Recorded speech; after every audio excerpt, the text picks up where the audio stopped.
오늘 본문은 특별히 전쟁에 나간 다윗이 하나님의 도우심으로 승리하게 되었던 것을 돌아보면서 하나님 앞에 찬양하고 감사하는 내용입니다. 인생은 전쟁입니다. 우리가 원하든지 원치 않든지 인생은 전쟁이에요. 전쟁에서 승리하는 사람이 있는 반면에 참패하여서 부상당하거나 죽는 사람도 있죠. 그러나 하나님의 인도하심을 받는 사람들은 반드시 승리합니다. 믿습니까?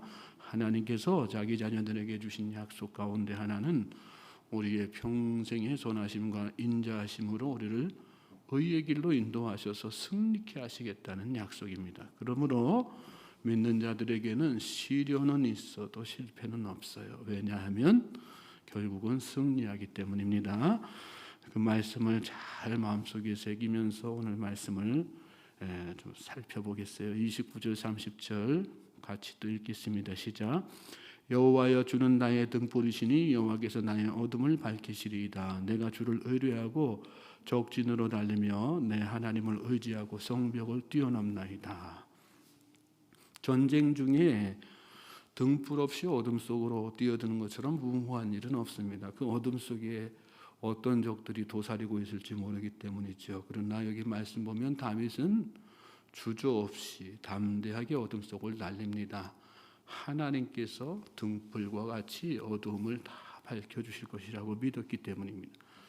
그렇습니다. 한치도 알 수 없는 어둠과 같은 인생의 전쟁터에서 하나님은 우리에게 항상 등불이 되어 주십니다.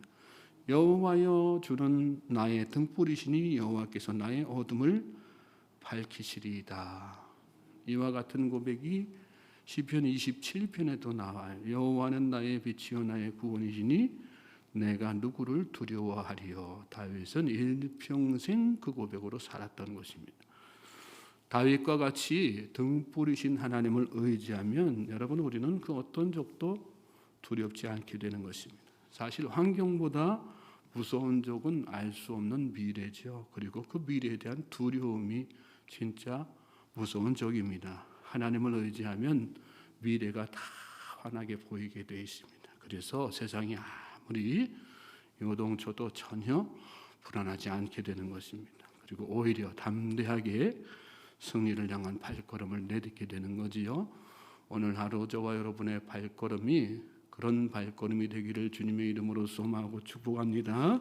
30절 말씀에서 우리 시선을 사로잡는 표현이 하나 나와요. 적진으로 달린다, 성벽을 뛰어넘는다, 그런 표현이에요. 여러분의 오늘 하루가 성벽을 뛰어넘는 하루가 되길 바랍니다. 뒤늦은 새해가 새 인생가 될지 모르겠지만 여러분의 올 한 해가 이렇게 성벽을 뛰어넘고 막힌 장벽을 뛰어넘고 험산 줄령이라도 뛰어넘는 복된 한 해 되시기를 축복합니다. 하나님을 의지하면 되는 거예요. 하나님과 함께라면 가능한 것입니다. 우리 힘으로는 할 수 없어요. 하나님을 의지하면 여러분의 등 뒤에 독수리 같은 날개를 하나님께서 다 달아주신다는 말씀이에요. 그리고 여러분의 두 다리에 사자 같은 근력도 주시는 것이에요. 그래서 다 뛰어넘게 만드시는 것이란 말씀입니다. 31절부터 37절 말씀 같이 읽겠습니다. 시작. 하나님의 도는 완전하고 여호와의 말씀은 진실하니 그는 자기에게 피하는 모든 자에게 방패시로다. 여호와 외에 누가 하나님이면 우리 하나님 외에 누가 반석이냐. 하나님은 나의 견고한 요새시며 나를 안전한 곳으로 인도하시며 나의 발로 암사슴 발같게 하시며 나를 나의 높은 곳에 세우시며 내 손을 가르쳐 싸우게 하시니 내 팔이 노도화를 당기도다. 주께서 또 주의 구원의 방패를 내게 주시며 주의 온유함이 나를 크게 하셨나이다. 내 걸음을 넓게 하셨고 내 발이 미끄러지지 아니하게 하셨나이다. 세상 사람들은 총과 칼로 싸우지만 믿음의 사람들은 말씀으로 싸웁니다. 하나님의 말씀은 방패이고 반석입니다. 말씀이 곧 하나님이십니다. 하나님은 견고한 요새이시고 안전한 곳으로 말씀을 통해서 우리를 다 이끄시는 것입니다. 예수님도 그래서 사단을 뭘로 물리치셨어요? 말씀으로 물리치셨단 말씀이에요. 성경에 나오는 하나님의 사람들은 모두 말씀으로 승리한 사람들입니다. 아브라함, 이삭, 야곱이 어떻게 그 지난한 세월들을 버텨내고 승리했을까요? 하나님의 약속의 말씀을 붙잡았기 때문이죠. 세상의 조롱과 멸시, 권력자들의 위협과 핍박 속에서 어떻게 구약의 선지자들이 외롭게 또 힘들게 그러나 꿋꿋하게 베드로, 바울 같은 사명자들이 또 그렇게 외롭게 독야 청청하는 소나무처럼 자기 자신을 지켜나갈 수 있었을까요? 말씀이 있었기 때문에 그렇습니다. 35절에 보면 내 손을 가르쳐 싸우게 하시니 그랬는데 여러분 말씀에는 우리가 당하는 모든 싸움에서 이길 수 있는 완전한 비법이 들어 있습니다. 어제 대통령이 중국을 방문해서 정상회담 했다는 뉴스를 제가 봤는데 중국에는 손자병법이라고 하는 고전이 있죠. 춘추전국 시대에 오나라의 책략가였던 손무라고 하는 사람이 지은 병법서입니다. 전쟁에서 승리할 수 있는 여러 가지 비법들, 지형지물을 이용하는 방법에서부터 심리 전술까지 온갖 비법들이 들어 있습니다. 그러나 그런 뛰어난 병서도 성경에 비하면 초등 교과서만도 못해요. 성경에는 어린아이로부터 노년에 이르기까지 또 삶의 가장 원초적인 것에서부터 영적인 문제까지 현실적인 문제를 뛰어넘어서 죽음 이후의 세계까지 아우르는 인간이 당하는 모든 종류의 싸움에서 승리할 수 있는 싸움의 비법들이 다 들어 있습니다. 그러므로 우리는 다윗처럼 성경을 통해서 싸움의 기술들을 가르침 받아야 되는 것입니다. 여러분에게 삶의 지혜가 필요한 순간이 있으세요? 잠언 말씀을 잘 읽어보십시오. 용기와 담력이 필요한 상황이 여러분에게 닥쳐옵니까? 여호수아서와 같은 그런 말씀들을 잘 묵상해 보십시오. 사람으로 인해서 상처받고 고통합니까? 시편 말씀을 또 깊이 있게 묵상해 보세요. 죄가 무엇인지, 바른 인생의 목표가 어떤 것인지 궁금하세요? 복음서를 비롯한 신약의 말씀들을 찬찬히 읽고 묵상해 보십시오. 우리가 읽고 묵상한 그 말씀들이 우리 자신을 다 가르쳐서 모든 싸움에서 승리하게 될 줄로 믿습니다. 36절부터 46절 말씀 또 읽겠어요. 시작. 주께서 또 주의 구원의 방패를 내게 주시며 주의 온유함이 나를 크게 하셨나이다. 내 걸음을 넓게 하셨고 내 발이 미끄러지지 아니하게 하셨나이다. 내가 내 원수를 뒤쫓아 멸하여 싸우며 그들을 무찌르기 전에는 돌이키지 아니하였나이다. 내가 그들을 무찔러 전멸시켰더니 그들이 내 발 아래에 엎드러지고 능히 일어나지 못하였나이다. 이는 주께서 내게 전쟁하게 하려고 능력으로 내게 띠띠우사 일어나 나를 치는 자를 내게 굴복하게 하셨사오며 주께서 또 내 원수들이 등을 내게로 향하게 하시고 내게 나를 미워하는 자를 끊어버리게 하셨음이니이다. 그들이 도움을 구해도 구원할 자가 없었고 여호와께 부르짖어도 대답하지 아니하셨나이다.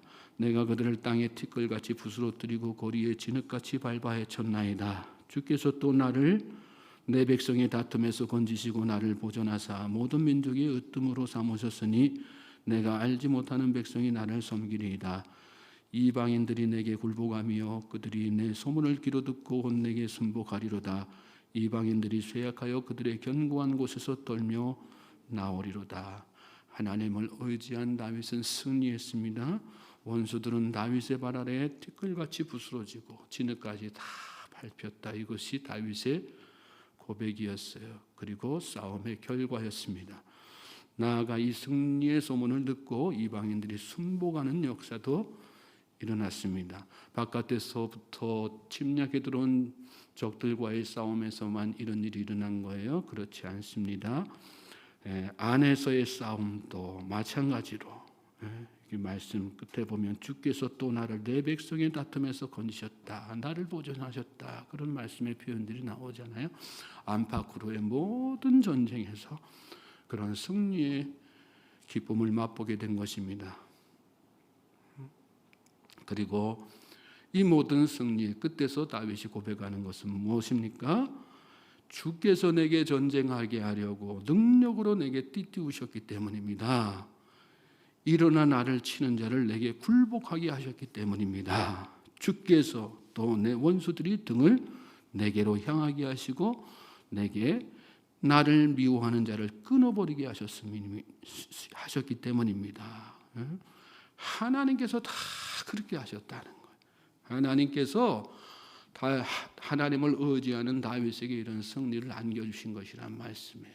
저는 저와 여러분이 하나님을 의지할 때 우리에게도 이러한 승리를 하나님께서 주실 것을 믿으시기 바랍니다. 믿음 생활이란 뭐예요? 승리의 확신 가지고 사는 것이란 말씀이에요. 눈앞의 대적이 아무리 강해 보여도 하나님께서 우리에게 승리를 이미 주셨어요. 누구를 통해서? 예수 그리스도를 통해서. 우리가 예수님을 통해서 깨닫게 되는 여러 가지 은혜가 있지만 그 중에 한 가지 은혜가 바로 이런 승리의 확신 아니겠어요?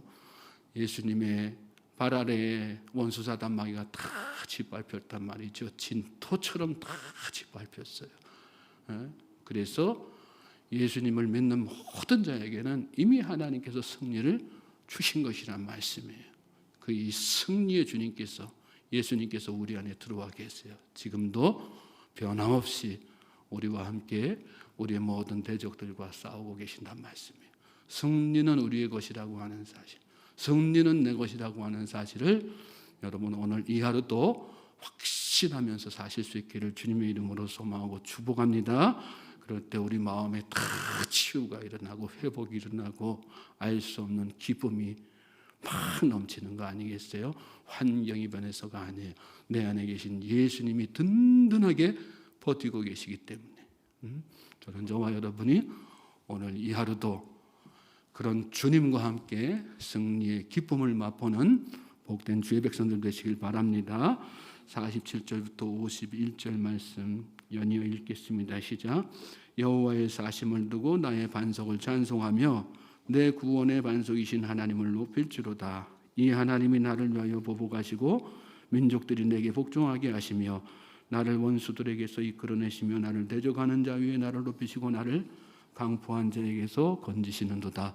이러므로 여호와여 내가 모든 민족 중에서 주께 감사하며 주의 이름을 찬양하리이다. 여호와께서 그의 왕에게 큰 구원을 주시며 기름 부음 받은 자에게 인자를 베푸시며 영원하도록 다윗과 그 후손에게로다 하였더라. 다윗은 이제 승리의 기쁨을 맛본 다윗은 앞으로의 있을 싸움에 대해서 또 이미 마음속에 승리의 확신을 가지고 있어요. 우리가 아직 벌어지지 않는 전쟁이지만 앞으로도 계속 살다 보면 우리 삶 가운데 끊임없이 전쟁이 계속될 것입니다. 그러나 여러분 우리는 두려워할 필요 없어요. 이미 우리에게 하나님께서 승리의 길을 다 확보해 놓으셨기 때문입니다. 우리가 할 것은 무엇일까요? 그 확신을 승리의 확신을 마음속에 품고 하나님을 찬양하고 높이는 거예요. 다윗은 그래서 결국 그렇게 하잖아요. 결과적으로 이름으로 여호와여 내가 모든 민족 중에서 주께 감사하며 주의 이름을 찬양하리이다.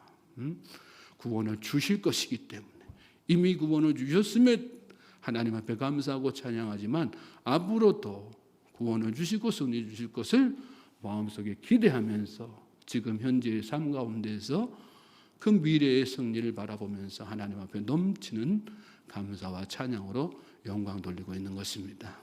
오늘 하루 저와 여러분이 그 믿음으로 승리를 바라보면서 승리를 기대하면서 하나님 앞에 찬양하고 감사하는 복된 하루 되시기를 주님의 이름으로 다시 한번 소망하고 축복합니다.